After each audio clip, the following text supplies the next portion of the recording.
नमस्कार, DD news पर आप सभी दर्शकों का स्वागत है। आप देख रहे हैं हमारा सांकेतिक समाचार। मैं हूं साइमा खान और मेरे साथ है मेरी सहयोगी बीना सिंह। नजर डालते हैं सबसे पहले हेडलाइंस पर।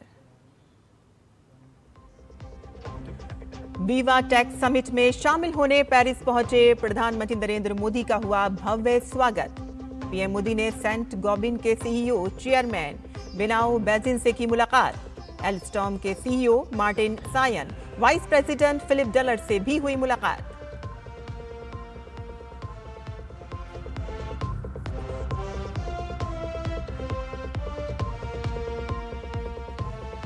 अमेरिका के राजदूत सर्जियो गौर ने केंद्रीय गृह मंत्री अमित शाह से की मुलाकात।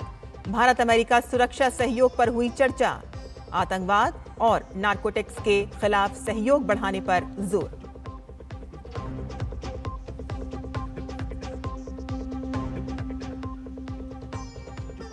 पश्चिम एशिया की स्थिति पर सरकार की नजर। देश भर में ईंधन आपूर्ति सामान्य, रिफाइनरियां पूरी क्षमता से कर रही हैं काम। 3 दिनों में 1.47 करोड़ सिलेंडरों की डिलीवरी।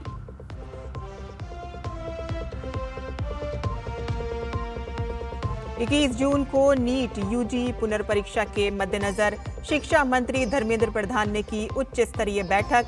तैयारियों की समीक्षा कर दी सख्त निर्देश और पारदर्शिता, निष्पक्षता को बनाए रखने पर जोर।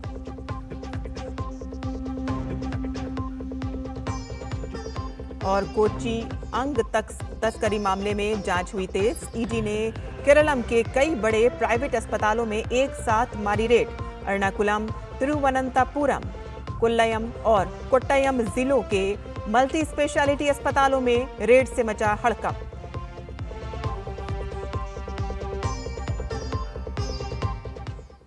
और अब समाचार विस्तार से। पेरिस में कुछ देर बाद ही बड़ी कूटनीतिक और तकनीकी साझेदारी की झलक देखने को मिलेगी, जहां भारत और फ्रांस नवाचार, स्टार्टअप और डिजिटल भविष्य के एक साझा मंच पर साथ खड़े नजर आएंगे। प्रधानमंत्री नरेंद्र मोदी इस समय फ्रांस की राजधानी पेरिस में हैं, जहां वो फ्रांस के राष्ट्रपति इमैनुअल मैक्रों के साथ यूरोप के प्रमुख प्रौद्योगिकी और नवाचार कार्यक्रम वीवा टेक 2026 में भाग लेंगे। यह आयोजन सिर्फ एक तकनीकी सम्मेलन नहीं, बल्कि वैश्विक नवाचार इकोसिस्टम में भारत की बढ़ती भूमिका और यूरोप के साथ उसके गहरे होते सहयोग का प्रतीक माना जा रहा है। वीवा टेक को यूरोप का सबसे बड़ा स्टार्टअप और टेक्नोलॉजी मंच माना जाता है, जहां दुनिया भर के निवेशक, स्टार्टअप, तकनीकी विशेषज्ञ और नीति निर्माता एक साथ आते हैं। और इस वर्ष के आयोजन में भारत की भागीदारी विशेष रूप से उल्लेखनीय है, क्योंकि भारत का राष्ट्रीय मंडप सबसे बड़ा स्थापित किया गया है। ये न केवल भारत के स्टार्टअप इकोसिस्टम की ताकत को दर्शाता है, बल्कि भारत और यूरोप के बीच तकनीकी सहयोग की बढ़ती संभावनाओं को भी सामने लाता है। प्रधानमंत्री नरेंद्र मोदी इसके अलावा भारतीय प्रवासी समुदाय के साथ भी संवाद करेंगे और ये संवाद भारत और फ्रांस के बीच सांस्कृतिक और मानवीय संबंधों को और अधिक मजबूती देने की दिशा में महत्वपूर्ण माना जा रहा है। फ्रांस में भारतीय समुदाय की उपस्थिति भी काफी प्रभावशाली है।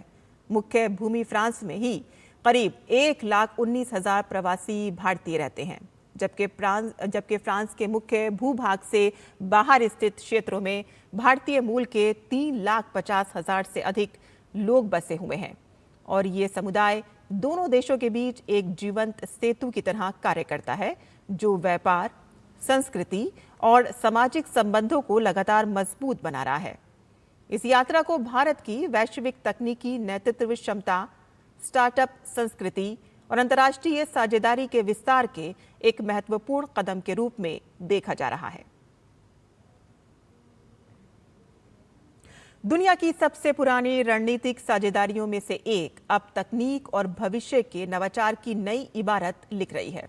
फ्रांस की राजधानी पेरिस, जो अपनी ऐतिहासिक धरोहरों के लिए जानी जाती है, आज भारत की डिजिटल ताकत और तकनीकी नेतृत्व की गवाह बन रही है। पेरिस में यूरोप के सबसे बड़े तकनीकी और स्टार्टअप महाकुंभ वीवा टेक 2026 में प्रधानमंत्री नरेंद्र मोदी फ्रांस के राष्ट्रपति मैक्रों के साथ हिस्सा लेंगे। और भारत और फ्रांस के संबंधों का ये नया अध्याय सिर्फ दो देशों की दोस्ती नहीं, बल्कि भविष्य की नई वैश्विक चुनौतियों का तकनीकी समाधान है।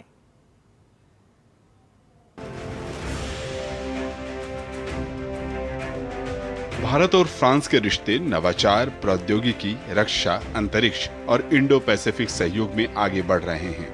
प्रधानमंत्री मोदी की फ्रांस यात्रा के तीसरे और अंतिम चरण में इसी नवाचार और तकनीक की साझेदारी एक बार फिर देखने को मिलेगी। पेरिस में चल रहे टेक्नोलॉजी और स्टार्टअप सम्मेलन वीवा टेक को प्रधानमंत्री मोदी संबोधित करेंगे।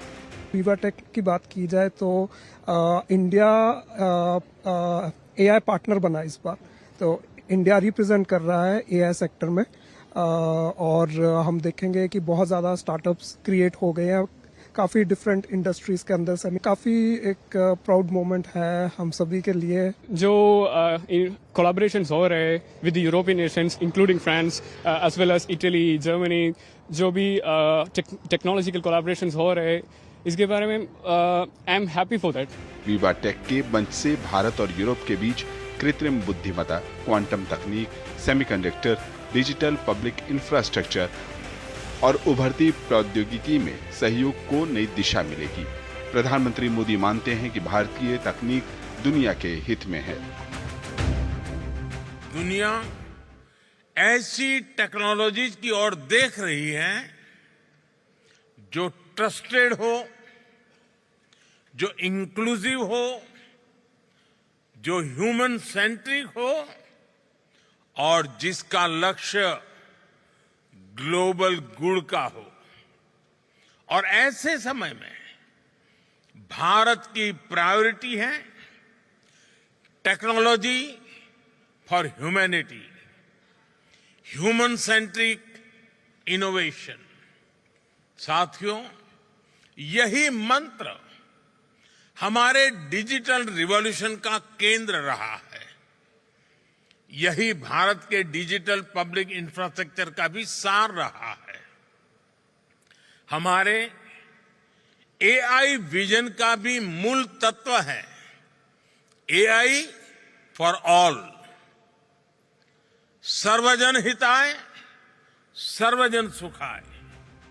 पेरिस में प्रधानमंत्री मोदी भारतीय समुदाय के कार्यक्रम को भी संबोधित करेंगे।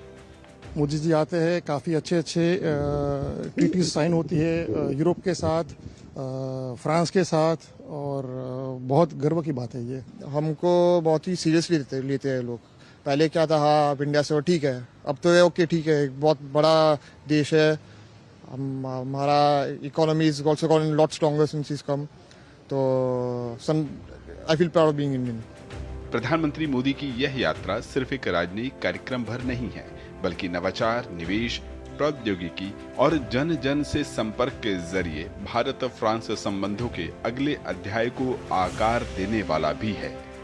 प्रधानमंत्री नरेंद्र मोदी अपने फ्रांस यात्रा के तीसरे चरण के तहत पहुंच रहे हैं फ्रांस की राजधानी पेरिस। पहले चरण में जहां नीस से भारत इनोवेट्स के तहत इनोवेट विद भारत का मंत्र दिया गया, तो वहीं G7 में ग्लोबल साउथ के मुद्दों को बुलंद आवाज दी गई। और अब वीवा टेक के मंच पर पेरिस में एक बार फिर यूरोप के टेक्नोलॉजी नेटवर्क के साथ जुड़ते हुए भारत के इनोवेशन की ताकत का ये मंत्र एक बार फिर प्रधानमंत्री साझा करेंगे और साथ ही यहाँ भारतीय समुदाय के साथ भी संवाद करेंगे। भारत फ्रांस के बढ़ते रिश्तों की एक बानगी प्रस्तुत कर रहा है प्रधानमंत्री नरेंद्र मोदी का ये फ्रांस दौरा। पेरिस से कैमरामैन राकेश कुमार के साथ Mamta Chopra, DD news. Viva tech 2026 में भारत पवेलियन में एक अनोखी पहल के जरिए भारत और फ्रांस दोनों देशों के महिला नेतृत्व वाले स्टार्टअप में महिला शक्ति को भी बड़ा बढ़ावा मिल रहा है। और इस पहल में दोनों देशों के महिला नेतृत्व वाले स्टार्टअप के 10-10 प्रतिनिधियों का एक समूह शामिल है, जो एक दूसरे के देश की यात्रा करेंगे। देखिए इन महिलाओं से डीडी न्यूज की बातचीत। एक कार्यक्रम के तहत 10 महिला स्टार्टअप्स यहाँ लाए गए हैं और फ्रांस की भी 10 महिला स्टार्टअप्स नवंबर में जाएंगे इंडिया।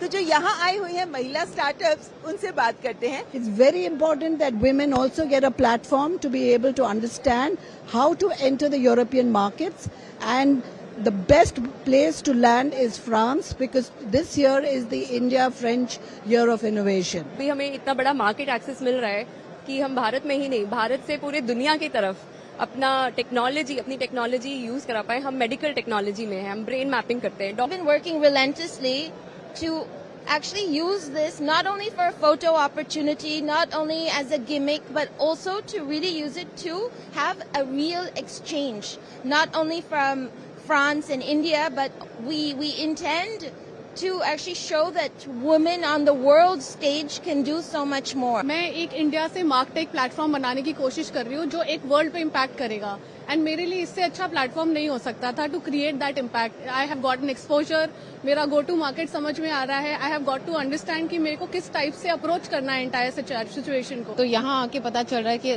दुनिया में क्या हो रहा है, पहले इनोवेशन क्या है, और साथ में हम महिलाओं को ये जो इग्नाइट प्लेटफॉर्म मिला है ये पहला कोहॉर्ट है महिलाओं के लिए, पर आगे जाके यही एक पाथ बनाएगा, एक रास्ता बनाएगा और महिलाओं के लिए फ्यूचर लीडर्स बनने के लिए। लेकिन स्टार्टअप के मंच से एक रिवॉल्यूशन जो भारत में क्रिएट करने की प्रधानमंत्री ने कोशिश की है, ये उसी का एक उदाहरण है। पेरिस में विवा टेक से कैमरामैन योगेश के साथ ममता चोपड़ा, डीडी न्यूज। प्रधानमंत्री नरेंद्र मोदी आज पेरिस में फ्रांस में बसे भारतीय समुदाय को संबोधित करेंगे। फ्रांस में रहने वाले भारतीय समुदाय के 1500 से अधिक सदस्य इस कार्यक्रम में शामिल होंगे और इस अवसर पर भारतीय संस्कृति से जुड़े आकर्षक गीत, संगीत और नृत्य की प्रस्तुतियां भी दी जाएंगी। हमारी संवाददाता ममता चोपड़ा ने ऐसे ही एक राजस्थानी लोकगीत, लोक नृत्य और संगीत समूह से बातचीत की जो इस कार्यक्रम में प्रस्तुति देने वाला है और इस समूह का नेतृत्व एक भारतीय मूल के व्यक्ति कर रहे हैं जो पिछले 26 वर्षों से फ्रांस में रह रहे हैं और भारतीय संस्कृति को दुनिया भर में पहुंचा रहे हैं। राजस्थान की समृद्ध सांस्कृतिक विरासत को यहाँ पेरिस में भी संजो रहे हैं यहाँ के कलाकार जो कई दशकों से लगे हैं इसी मेहनत में कि कैसे हम राजस्थान की संस्कृति को यहाँ तक लेकर आ सके। हमारे साथ जुड़ा है धोट ग्रुप जो कि राजस्थान का है और यहाँ पर पेरिस में ही हमारे साथ जुड़े हैं रहीस भारती जी जो 26 वर्षों से इस ग्रुप को राजस्थानी संस्कृति को हम तक पहुंचाते आ रहे हैं। रहीस जी, ये जो आपने 26 साल पहले सफर शुरू किया था 119 देशों तक पहुंचा है, ये कहाँ लेकर जा चुके हैं आप राजस्थान की संस्कृति को? क्या है जो आपको जोड़ता है राजस्थान की मिट्टी से? मैं राजस्थान के छोटे छोटे गांवों से करीब 26 वर्षों में 700 लोगों को लेके आया हूं। छोटे छोटे गांवों में जो हमारे कलाएं हैं, विधाएं हैं, नृत्य है और जो कलाकार है, लोक कलाकार, उनको चुनाव करता हूं। उसके बाद विदेश टूर के लिए लेके आता हूं। करीब 700 लोगों को 26 सालों में 119 देशों में हमने कार्यक्रम दिए। खासकर हमें अवसर मिला queen Elizabeth diamond jubilee celebration London में, फ्रांस के राष्ट्रपति के लिए, प्रधानमंत्री के लिए। अब इंतजार रहेगा कि आप लोग क्या परफॉर्म करते हैं। हमारे साथ सुशीला है यहाँ पर जो कालबेलिया बहुत ही फेमस डांस फॉर्म है राजस्थान का, उसे परफॉर्म करती आ रही है। सुशीला, यहाँ पर पेरिस की धरती पर राजस्थान के रंगों को बिखेरना कितने आत्मसंतुष्टि देता है आपको? नमस्ते। मुझे बहुत खुशी होती है जब मैं दो ग्रुप के साथ परफॉर्म करती हूँ अक्रॉस द वर्ल्ड और बहुत अच्छा लगता है। हम हमारे राजस्थान को रिप्रेजेंट करते हैं, हमारे भारत को रिप्रेजेंट करते हैं और अब प्रधानमंत्री जी के सामने करने वाले हैं। हमें बहुत ही खुशी हो रही है क्योंकि हम उनके साथ सामने परफॉर्म करेंगे और हमें बहुत अच्छा लग रहा है। हम सभी तैयारियों में लगे हुए दो ग्रुप के साथ। जी बिल्कुल, और हमें भी इंतजार रहेगा आपकी इस फाइनल परफॉर्मेंस का। हमारे साथ हैं कोको आर्युमी जो जापान से हैं और राजस्थान के नृत्य को ही ये भी आगे बढ़ा रही हैं। कैसे जुड़ी हैं आप राजस्थानी नृत्य से, क्योंकि एक लोक कला है ये भारत की? When I visited first time to India, I've met many people from different communities of what I experience and what I meet of the people in India and learn from them the art of India. And especially I came to Rajasthan because of the colors and the differences of the culture there. And I was mesmerized of how much the Rajasthani people love their own art. It's a pleasure. हम भी देखना चाहेंगे कि आप कैसे इनके साथ सम्मिलित होकर एक समूह में नृत्य करती है। लेकिन ये बहुत खास अवसर इन सभी कलाकारों के लिए, और जितने पीछे आप कलाकार देख रहे हैं तमाम कलाकार वो हैं जो राजस्थान के छोटे छोटे गांवों से आए हैं और रहीस भारती जी उन्हें यहाँ लेकर आए हैं प्रधानमंत्री जी के समक्ष अपनी नृत्य प्रस्तुति देने के लिए। पेरिस से कैमरामैन योगेश के साथ ममता चोपड़ा, डीडी न्यूज। और भारत में अमेरिका के राजदूत सर्जियो गौर ने केंद्रीय गृह मंत्री अमित शाह से नई दिल्ली में मुलाकात की। बैठक में दोनों पक्षों ने सुरक्षा सहयोग को और मजबूत बनाने को लेकर विस्तृत चर्चा की।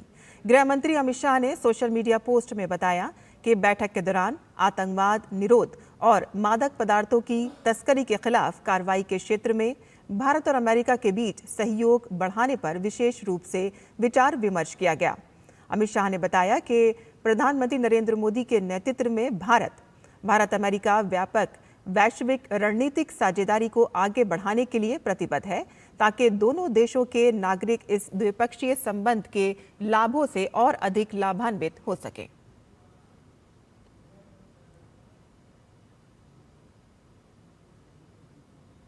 और यहां रुकते हैं एक छोटे से ब्रेक के लिए। हम जल्द हाजिर होंगे। आप देखते रहिए डीडी न्यूज।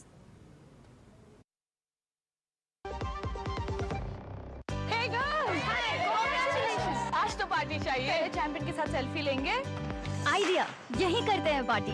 Pizza party. ये चल अपना कार्ड और पिन दे। मेरे कार्ड की डिटेल्स मैं खुद ही डालूंगी। आरबीआई कहता है अपना पिन, ओटीपी, सीवीवी या इंटरनेट बैंकिंग पासवर्ड किसी के साथ शेयर ना करें।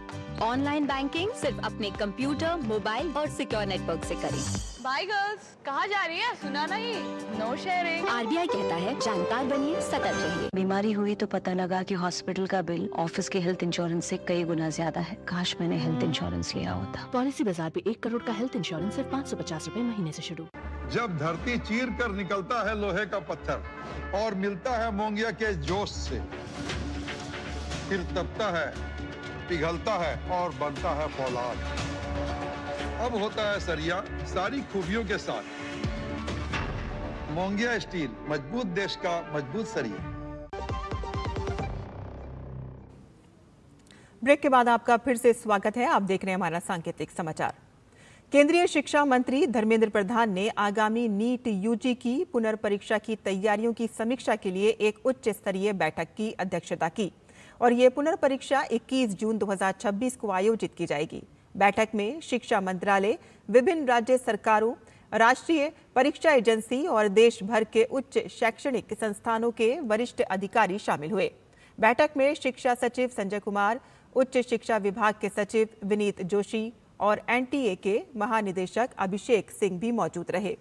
सभी अधिकारियों ने परीक्षा की तैयारियों, सुरक्षा व्यवस्था और लॉजिस्टिक पर विस्तृत चर्चा की।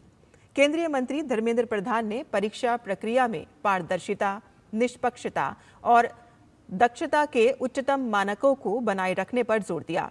उन्होंने सभी संबंधित एजेंसियों को सतर्क रहने और ये सुनिश्चित करने का निर्देश दिया कि परीक्षा पूरी तरह से शांतिपूर्ण और निष्पक्ष तरीके से संपन्न हो। उन्होंने कहा कि मंत्रालय द्वारा नियुक्त अधिकारी सभी राज्यों में जाकर परीक्षा संबंधी गतिविधियों का समन्वय करें और डीजी एनटीए के नेतृत्व वाले कमांड सेंटर को रिपोर्टिंग दें और छात्रों को परीक्षा के दौरान किसी भी प्रकार की असुविधा ना हो इसके लिए आवश्यक सुविधाएं जैसे कि बैठने की व्यवस्था और पेयजल सुनिश्चित किया जाए। एनटीए के महानिदेशक अभिषेक सिंह ने बताया कि जिला प्रशासन, पुलिस और खुफिया एजेंसियों के साथ मिलकर परीक्षा की सुरक्षा और सुचारू संचालन सुनिश्चित किया जा रहा है। बैठक में परीक्षा की तैयारियां, सुरक्षा प्रोटोकॉल, शिकायत निवारण तंत्र और दिशा निर्देशों के अनुपालन जैसे सभी महत्वपूर्ण पहलुओं पर भी विस्तार से चर्चा हुई। देश भर से जुड़े 222 प्रतिभागियों ने वर्चुअल और भौतिक दोनों माध्यम से बैठक में भाग लिया और परीक्षा को सफलतापूर्वक आयोजित करने के लिए पूर्ण सहयोग का आश्वासन दिया।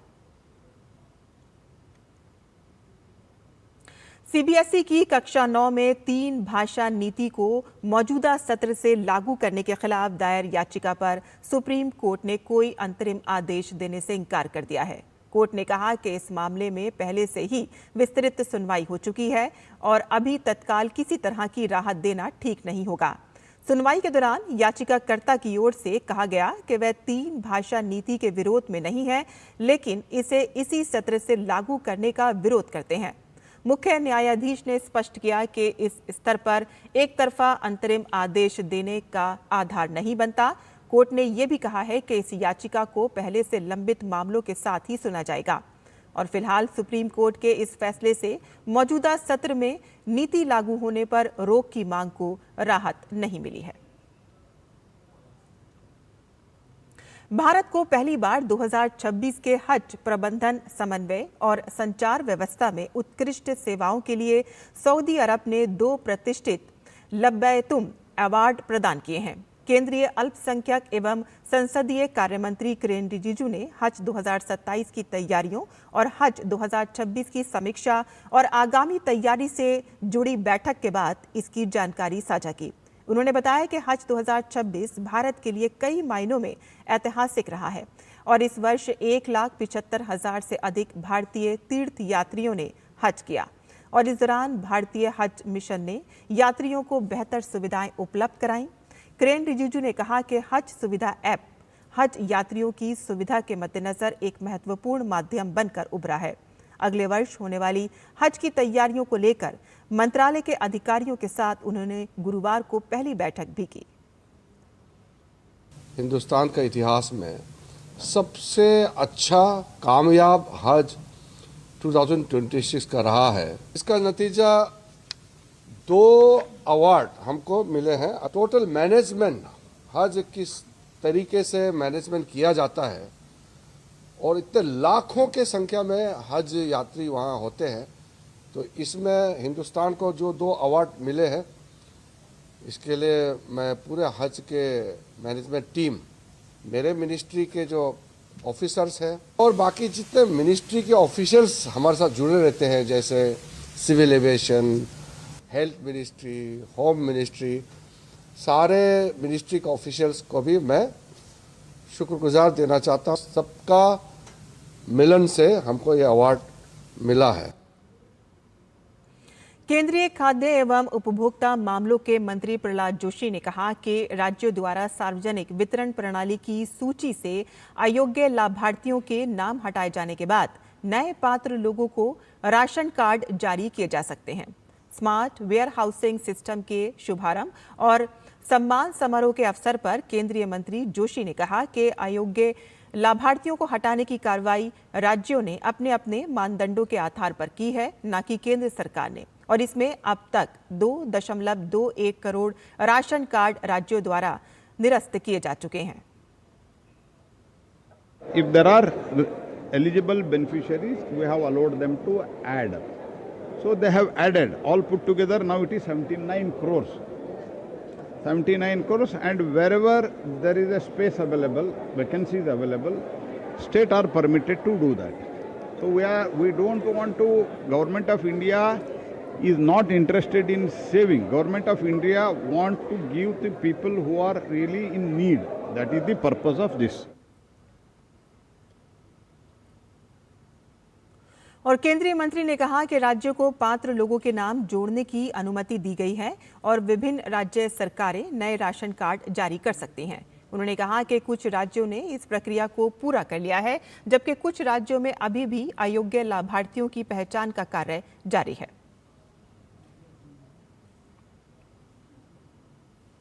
उद्धव ठाकरे की शिवसेना यूबीटी में टूट का खतरा अब और गहरा गया है। पार्टी सांसदों को एकजुट करने के लिए दिल्ली में बुलाई गई एक महत्वपूर्ण आपात बैठक में उद्धव ठाकरे की ताकत की आज कड़ी परीक्षा हुई।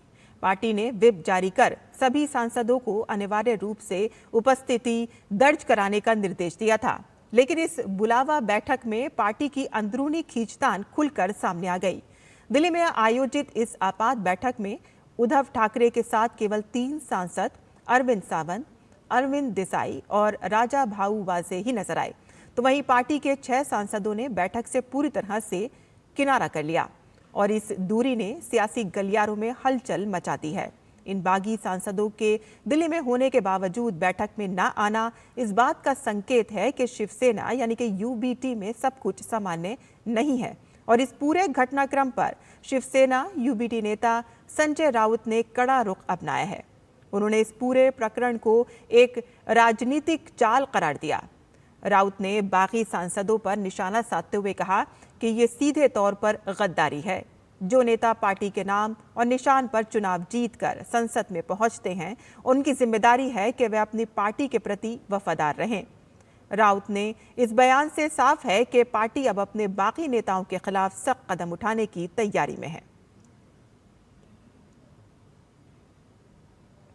आपसी सहमति और घर घर तक न्याय के विजन को आगे बढ़ाने के लिए सुप्रीम कोर्ट द्वारा मध्यस्थता और विवादों के सौहार्दपूर्ण समाधान के लिए 21 अप्रैल से शुरू किया गया देशव्यापी कार्यक्रम समाधान समारोह 21, 22 और 23 अगस्त 2026 को एक विशेष लोक अदालत के आयोजन के साथ समाप्त होगा। इसी क्रम में ओडिशा राज्य कानूनी सेवा प्राधिकरण ने समाधान समारोह जागरूकता शिविर का आयोजन किया और इस आयोजन का उद्देश्य सुप्रीम कोर्ट में लंबित विवादों के आसान समाधान के तरीकों के बारे में जानकारी देना था। इस प्रोग्राम में कई जजों और सेवा प्राधिकरणों के प्रमुखों ने भाग लिया। उन्होंने अपने संबोधन में सुप्रीम कोर्ट में लंबित विवादों जैसे कि वैवाहिक विवाद, दुर्घटना दावा मामले, चेक बाउंस मामले, भूमि अधिग्रहण विवाद, आपराधिक मामले, श्रम कानून विवाद के सौहार्दपूर्ण समाधान पर जोर दिया। राष्ट्रपति द्रौपदी मुर्मू ने मध्य प्रदेश के बैतूल में प्रजापति ब्रह्मा कुमारी ऐश्वर्या विश्वविद्यालय द्वारा आध्यात्मिक जागृति द्वारा जनजातीय समाज का सशक्तिकरण विषय पर आयोजित कार्यक्रम में शिरकत की। राष्ट्रपति ने जनजातीय समुदाय के सशक्तिकरण के लक्ष्य को समर्पित इस कार्यक्रम में अपनी खुशी जाहिर की। उन्होंने कहा कि आदिवासी समाज में कूट कूट कर आध्यात्मिकता भरी हुई है और राज्य की सरकार ने भी आदिवासी समाज के सशक्तिकरण के लिए कई योजनाएं बनाई हैं। प्रधानमंत्री नरेंद्र मोदी पश्चिम बंगाल के हुगली जिले से विकसित भारत विकसित पश्चिम बंगाल अभियान के तहत कृषि, ग्रामीण विकास, मत्स्य पालन और रेलवे से जुड़ी कई बड़ी परियोजनाओं का लोकार्पण और शिलान्यास करेंगे और इस कार्यक्रम को किसानों और ग्रामीण विकास के लिए एक महत्वपूर्ण कदम माना जा रहा है। और इस दौरान पीएम मोदी प्रधानमंत्री किसान सम्मान निधि की 23वीं किस्त भी जारी करेंगे और इसके तहत देश भर के 9.44 करोड़ से अधिक किसानों को लगभग 18,880 करोड़ रुपए डीबीटी के जरिए दिए जाएंगे। अकेले पश्चिम बंगाल के 45 लाख से अधिक किसानों को लगभग 907 करोड़ रुपए मिलेंगे और इसके साथ ही प्रधानमंत्री धन धान्य कृषि योजना की शुरुआत करेंगे जो पुरुलिया, दार्जिलिंग, अलीपुरद्वार और झारग्राम जिलों में लागू होगी और इसका उद्देश्य खेती की उत्पादकता बढ़ाना, फसल विविधीकरण, भंडारण और ग्रामीण रोजगार को बढ़ावा देना है। केंद्रीय मंत्री शिवराज सिंह चौहान ने कहा कि ये कार्यक्रम पूर्वी भारत, खास करके पश्चिम बंगाल के कृषि और ग्रामीण विकास के लिए एक बड़ा बदलाव लाने वाला कदम साबित होगा। और इसी के साथ ही हमारा ये सांकेतिक समाचार यहीं पर खत्म होता है। मुझे और मेरी सहयोगी बीना सिंह को अनुमति दें और आप देखते रहिए डीडी न्यूज़। नमस्कार।